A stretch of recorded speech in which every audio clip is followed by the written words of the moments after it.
This is like the dopest feature in the car. Wish I had this in the 3. The cup holder in the door. The cup holder's actually working the center console. Dude, it's crazy.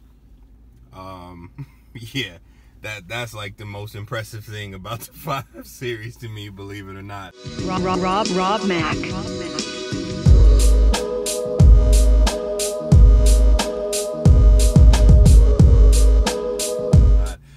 This is a really nice car, but I don't really enjoy driving it all that much, to be honest with you. It's not as fun. I mean, it rides nice and it, you know, gets you from point A to B, but you know, the fun factor from the driving experience perspective just isn't there compared to the 3 Series, you know, the inline 6.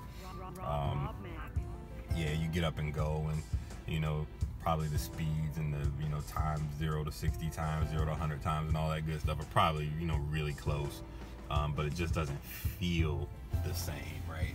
You can definitely tell you're driving a bigger car. And then with the 4-cylinder engine, you know, with the turbo under the hood, I forgot which engine it is, but I'll look it up and post it in the video. But yeah, it's just not as exciting to drive. You know, so if you're just looking for a cruiser to get around and, you know, post up, certainly wouldn't get this color. I think it's called Cedar Ash or Ashen Cedar or something like that, or Athens Cedar, Atlas Cedar, whatever it is. Yeah, not my color choice. You know, the champagne colored cars are not my bag, so, you know, shout out to everybody who likes them. You know, not my thing. A little too much wood grain, you know, in this bad boy for me. You know, I got wood grain in my car, you know, all jokes aside, but I got the anthracite, so it's kind of grayed out and you know, not as woody as, you know, this finish. Looks nice, but just not my thing. Like, something about wood in modern cars does not do it for me. What I do like is the seats, though. I don't know if they're leather or if they're Sensatec. I think they might be Sensatec. This stuff feels nice, and they look nice. I mean, I like the gray stitching and the way that they, you know, kind of stitched them together. Like, they actually look pretty premium, you know. So the only thing is, if they're not leather, then you know, I don't know that I care in this particular car. Like, these seats like really feel nice. I know I have the Dakota leather in the 335, like the F30, but yeah, man, these are actually nice seats. You know, comfortable. I don't know if you can see that, but you know, got a nice little bucket with the, you know, lateral supports and everything. You know, just a really comfortable seat. Like, they're really, you know, soft and plush, but, you know, firm and you know, not super squishy. Not in love with the new knob in the middle. I mean, you know, it from an ergonomic standpoint, it's great, just like the, you know, the other versions that have been in like recent BMWs or whatever. So, you know, no big issues there. The iDrive wheel, you know, no big changes there. The layout is a little bit different. Some of the words are different, but otherwise it feels pretty much the same. Don't have like the manual park and brake, which, you know, I can take it or leave it. Doesn't bother me whatsoever. The Comfort Sport Eco Pro buttons, they feel kind of cheap to me.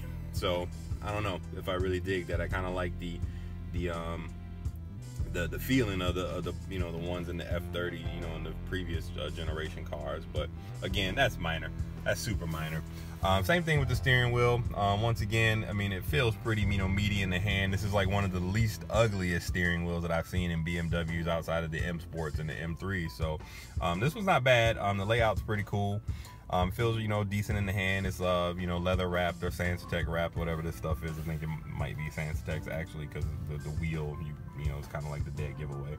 But the controls are, you know, all there. Same controls that I got in the F30 for the most part. A couple extra buttons over here on the left side, but they're all related to like cruise control, and they just broke out some of the items in the separate buttons. And then yeah, so you find yourself reaching in a slightly different place, but, you know, coming from the F30 M Sport wheel. But otherwise, it's, you know, pretty good. Heated steering wheel button is actually on the steering wheel itself now, and not like, you know, hidden on the side column, which is kind of nice, because I had a heated steering wheel. I bought my car after the winter, and I did not know that I had a heated steering wheel until oh my gosh, probably one day when I was cleaning the car by accident and I turned it on because I forgot that it was there. I knew I had the cold weather package, but I never saw the button for the heated steering wheel, and therefore had never used it until I stumbled across it by accident, because it's like way down here on the other car, but this one is like right there, so that's nice, right? Can deal with that. Digital cluster, that's new. Take it or leave it again, I kind of like the analog dials, but this is kind of cool. But otherwise it doesn't really look that much different. The layout's different, but in terms of like information that it gives you, it's not really, better or worse. So your mileage may vary on how cool you think that looks or whatever. I don't know. I'm not all that sold on it, so whatever. I think we got like slightly bigger media screen now with the new iDrive connected drive system or whatever, so the navigation is a little funky compared to like the version that I have in the F30. Still gets the job done, still has all the features and everything. It's just how you move around the menus. Personally, I find myself having to look at the screen like a lot harder to figure out what it is that I'm trying to do when I get in a BMW that has this setup, versus the old one, which you can kind of navigate by feel and kind of quick glances or whatever. I really have to like read stuff on this one, in my opinion. They've kind of laid out the radio. Start stop button too is in a slightly different location. It's like up a little higher, but they've relaid out this center console too, so now it's some things are in a slightly different position, but for the most part all the controls are still the same, and similar to what we had in the F30 335. So straightforward, nothing life-changing in there. What else did I tell you about this thing? It's got like all kinds of like driver's assist, and your mileage may vary with those. Like some people like the lane departures and all the stuff that pops up in the windows when somebody gets like too close to you on the freeway or whatever. One annoying thing that this car does, and I haven't figured out how to turn it off, I'm sure it's configurable, but with the lane departure, I was like driving down the freeway and I kind of tend to bias a little bit one side of the lane to the other, and this thing starts like turning your wheel a little bit, and it kind of weirds you out because it's like somebody grabs the wheel and kind of turns it the other way. It's gentle, but it's enough where you notice it, and it's not like subtle, and it's like, dude, I'm actually trying to change lanes here, and the car was like fighting me from changing the lane, and I don't know how people want that. If you need an assist to help you drive in between two lines, I have doubts that you should be allowed to have a driver's license. If you can't drive in between two trucks without some kind of technology in your car to help you drive in a straight line on the freeway, the DMV should probably give you a different test when you go to get your driver's license. Great car. Lots of ambient lighting too. This stuff is actually kind of obnoxious at nighttime. There's probably a dimmer in the setting somewhere, but you can't really see it right now in the daytime, but it's like actually pretty bright at nighttime compared to the F30, which is barely visible when you turn it all the way up. Like you can hardly even see it. Like I spent like a day in the garage trying to figure out like what the setting that I kept changing, like what it was actually doing, and but yeah, it's really pronounced in here. So they addressed that problem, and this like disco light line that you see right here, this stuff goes all the way around the car, and at nighttime it's like you're driving in some kind of nightclub or whatever. And then you got the additional light like underneath the door handle. You can see a little bit of orange light coming out of there. There's orange light coming out of there. It's just like well lit, but really cool. Cup holders, wireless charging. I don't have a wireless phone that can take advantage of that, but that's nice. So if you're like don't have to carry USB cords, then you don't. And then you got USB port right there in front of it, and there's another one inside the center console, which flips open like barn doors, French doors or whatever now. So yeah, you got another jack in there, and there's probably a few more in the car.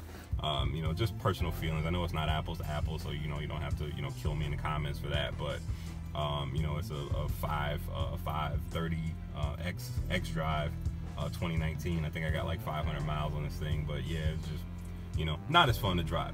Really nice car, just not as fun to drive as my F30 335, even in its stock M Sport form, right? But yeah, this thing has everything. So if you're looking for a bigger car, to carry like teenagers and adults in the back seat, then this is definitely a car that's better suited to that. Whereas the 335, like, yeah, it has a back seat, but nobody's like really getting back there, you know, for long periods of times. You know, I'm just dropping my kids off at school in it, and you know, most of the time it's just me in the car by myself. So, but I wanted 4 doors, so that's why I got the sedan.